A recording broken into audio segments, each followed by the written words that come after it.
Ladies and gentlemen, from the depths of flyover country in the heartland of America, the Kansas City on the other side of the mighty Mo, welcome to Hittin the Bricks with Kathleen, the genealogy show that features your questions and her answers. I am John, your humble hubby host, and on this first episode, we'll be getting to know a bit about the brick hitter herself, Kathleen Brandt. And so now, let's start hitting the bricks. It's December 26th, 2022, a blustery day in Kansas City, Missouri. And yes, that makes a difference to the people who live here, whether it's Missouri or Kansas. We hit a new high this week, I think 23 degrees. How was your commute, Kathleen? Everything was wonderful because my path was just open and it was just wonderful. So you're talking about from the bedroom to the office? Yes, that's exactly the path I'm referring to, but thanks for asking.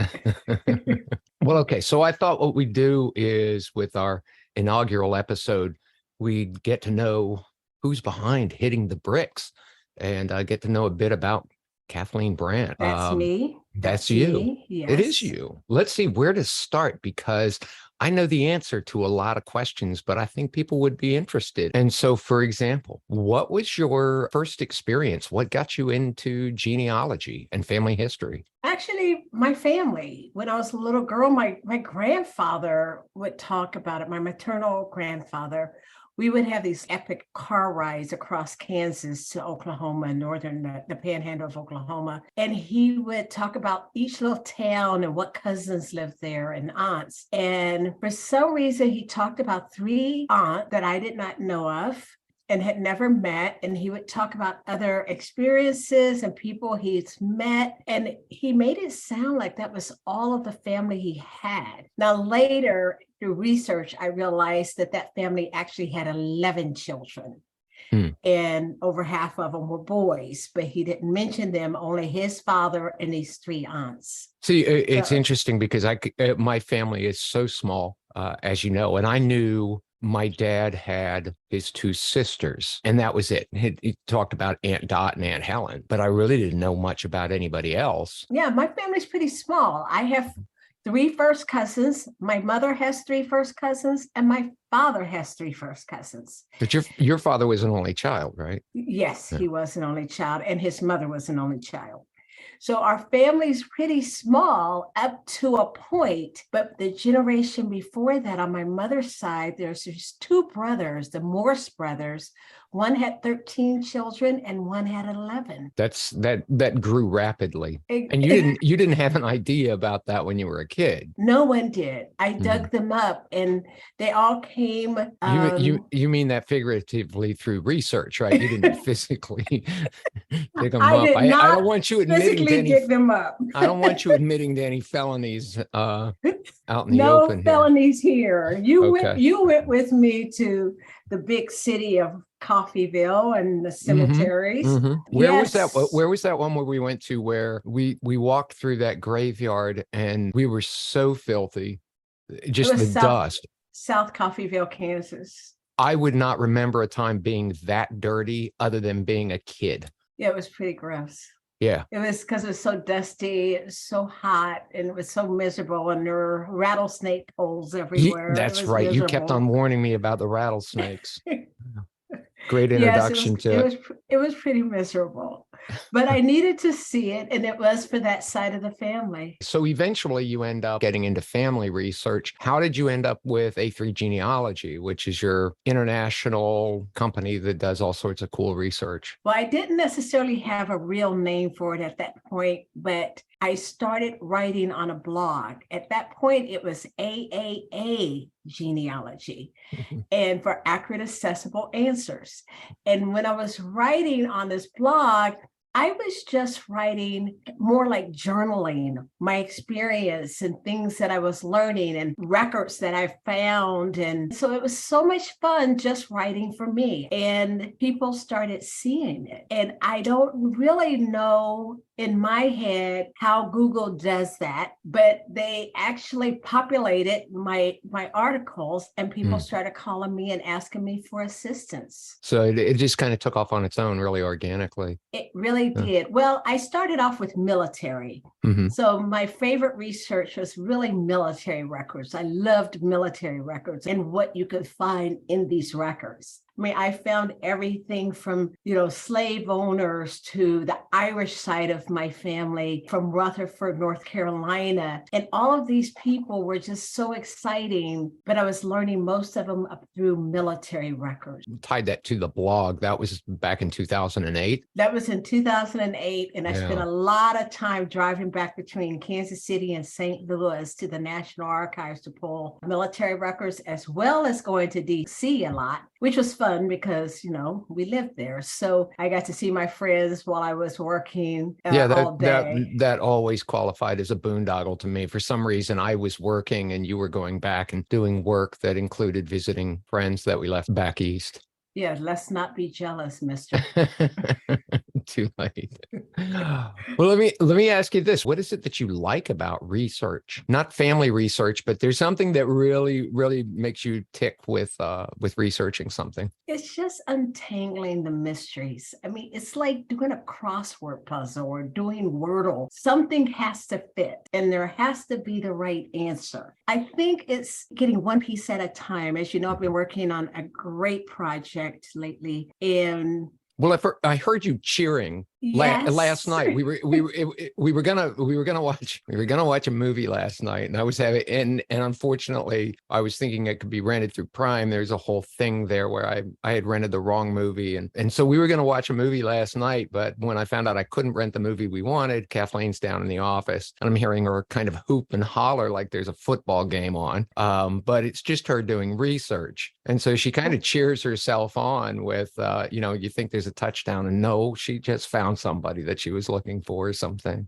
It was quite exciting. Come on. So land records were telling me everything I needed to know. And then it would give me more names to research. And as I'm researching, of course, I tell everyone, even in my presentations, every document, you should have at least 3 questions from them. And last night, I was getting like 6 and 7 and 8 names each document. So that gave me 6, 7, 8 more people. Sooner or later, I pulled the entire family together for 3 generations. So it was really exciting. So you had to be there. Your true Christmas present was breakthroughs in research, actually. Well, yes, and the Chiefs won, but that was a lot of fun. The Chiefs game. The Chiefs game. Yeah, we spent that over at brother's house, and that was a lot of fun. Too much food. Yeah, well, we can't go into it too much without violating confidences, but that's too much money. I don't want to give away. I don't want to give away the FBI issue and things like that. Oh my. What's a common myth about genealogy that you're constantly having to dispel with people who just started or have just met you and are talking about it like one of your presentations? The biggest thing is everything is not online. Everything is not digitized. You have to get off that database that you love so much and go into courthouses and call genealogy societies and search cemeteries, maybe walk them and record them. So with all this research that you do and that you enjoy, what was your favorite subject in school? Like, and whether it's elementary, high school, college, whatever. Definitely what was your not favorite history. subject? I was much more into the math and engineering type stuff in college. I was in foreign languages. Okay, so that seems really off because you're completely immersed in history. I'm just like, was history not one of those favorite courses? My father is probably just flipping right now in his grave because he was a historian, he's a history teacher,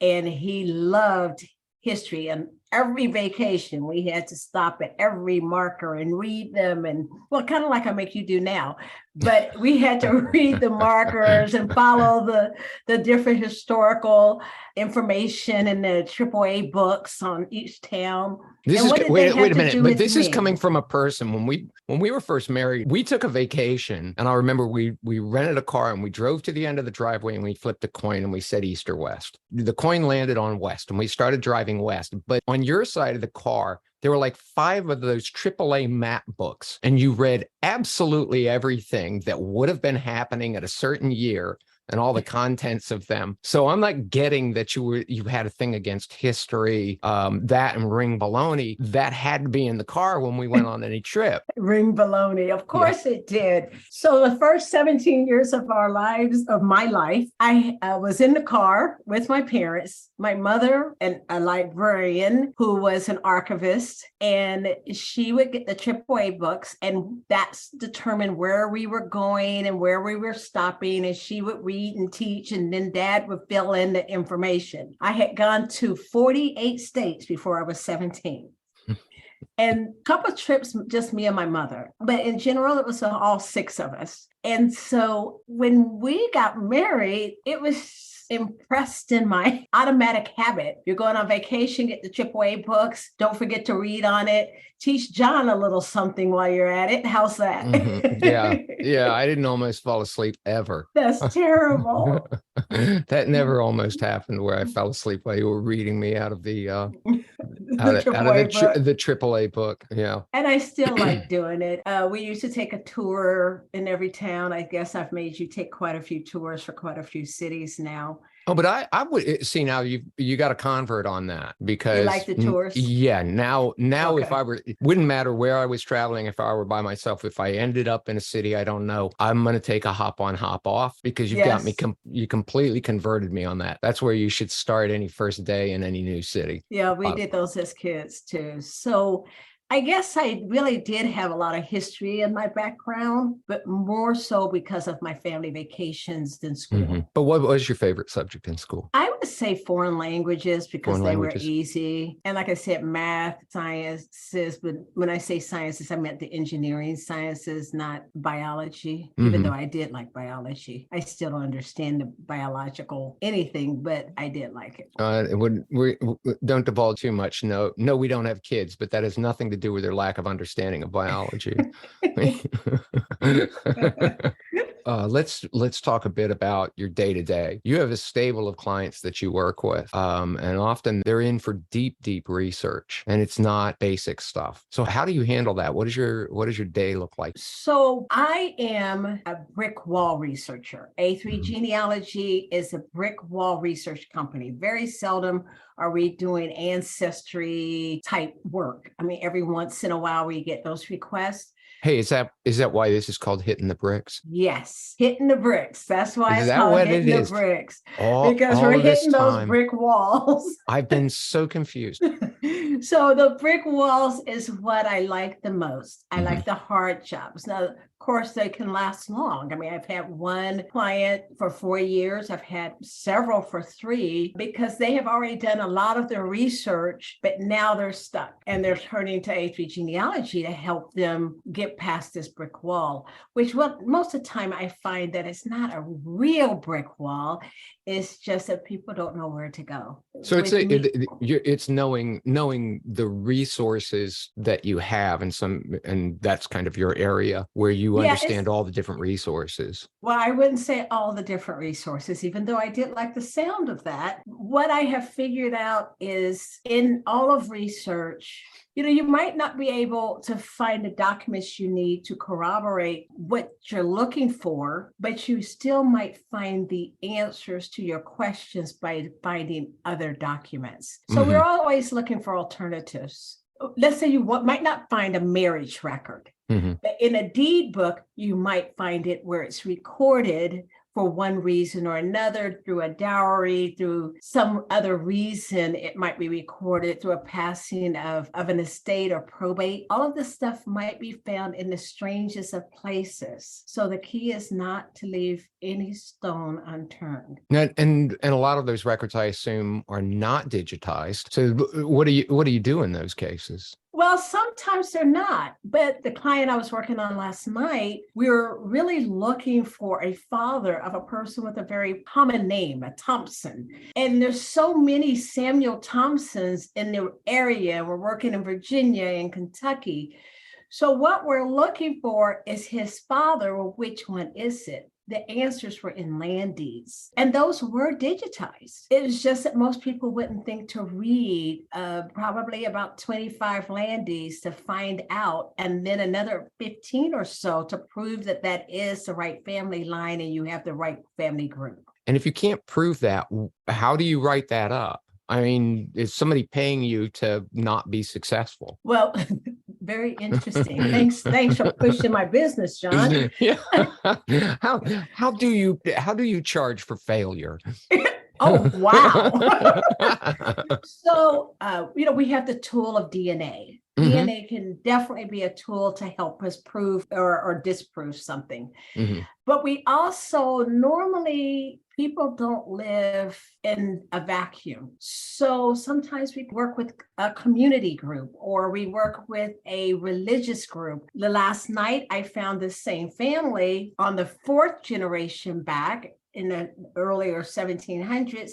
They were all Quakers. So I found them again in Quaker books. So this allowed me to follow this family across the country all the way to Missouri, even though they started off in Virginia. Mm-hmm. And probably before then that was Pennsylvania. I haven't gone that far back, but Virginia, Kentucky, they moved to Indiana and came back to Missouri. So with this following the migratory trails, you normally don't come out empty-handed. I mean, let's say I'm working on an indentured servant and I can see the papers where he was an indentured servant, but I still can't find where in England he was from.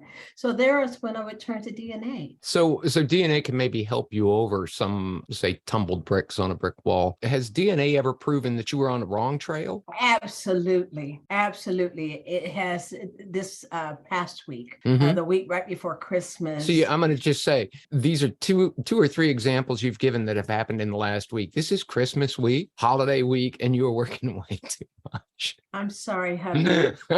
But the movie didn't come up. Yeah, the movie. Yeah, blame me.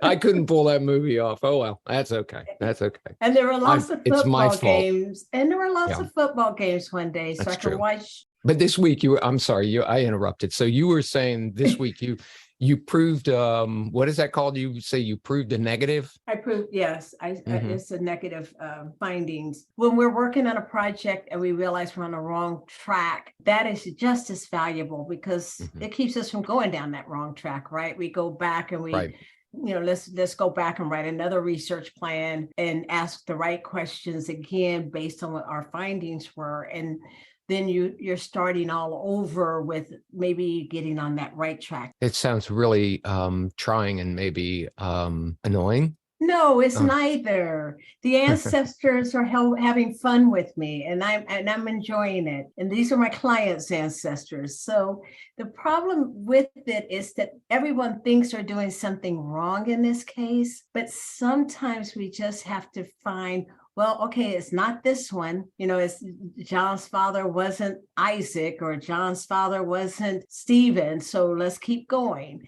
And so the way kind of framed that is that the ancestors are kind of having fun with you. Do you feel that way in that you build a relationship with these long dead people who are no relation to you? You absolutely do. And that's why I always say genealogy is not about who begat who, because they came from a community. They're here in America with someone, or they came alone and they settled somewhere. So that who, what, when, where, and how is so important. And they have the answer, you don't. So I talk to them. And they normally reveal the truth. What are you hoping Hittin the Bricks will give to its listeners? As far as Hittin the Bricks, I am moving the blog off the blog because the blog, as you know, is an educational blog. And it's not just for me, it's for everybody. It's for the A3 genealogy interns and researchers and anyone who wants to use it as a reference. It's a how-to guide. Every presentation that I give, there's always this line where people are asking where to go, what should they do next? Those kind of questions. What I'd like to do now is to share on this podcast so other people can hear the answers to some of these questions that I know more than one person has. Well, okay, so that's a perfect place to bring this up. This is our inaugural episode where we're learning a little bit about you, but who's going to be our first person that you're going to talk to? The first person will be Angela Rodesky. Angela Rodesky. Yes, out of Delaware. Now, everybody should understand that we know Angie. I think she and I bonded over my hatred for the Honey Nut Cheerio bee. If I remember right. That's funny. Yeah, I remember getting mercilessly teased because I had issues with bees. It goes a long way back from childhood. But anyway. You're really sharing a little too much there, John. It's kind of interesting. We're going to... Yeah, how bad are you? All I'm doing is increasing the amount of time I have to edit. But okay, so Angela Rodesky from Delaware. This is going to be a call-in, right? She's going to call in. It's going to be a call-in. We're going to all chat. Actually, what I'm looking forward to is people calling in and asking their specific questions. And I think with this kind of a format of the podcast, the answers can be widespread, and that will help more than one person. The information can be applied across genealogical projects. It does sound like there's a lot of value in that. Okay, so... Well, congratulations to everyone. You made it to the end of the episode. Thanks so much for staying. We'd love to hear what you think about the podcast. So stop by our Facebook page at A3 Genealogy and let us know what you think. Is there anything else, Kathleen? I'm looking forward to joining everybody in the first episode with Angie Rodesky, and we'll see what her question is and walk through it. Our thanks to Chewy Chewbacca Brandt, our part-time audio technician and full-time bed warmer, for his unwavering lack of interest in anything we're doing. The theme song for Hittin the Bricks was written and performed by Tony Fistknuckle and the Aphids. Watch for them performing or what security insists on calling loitering at your local Costco parking lot.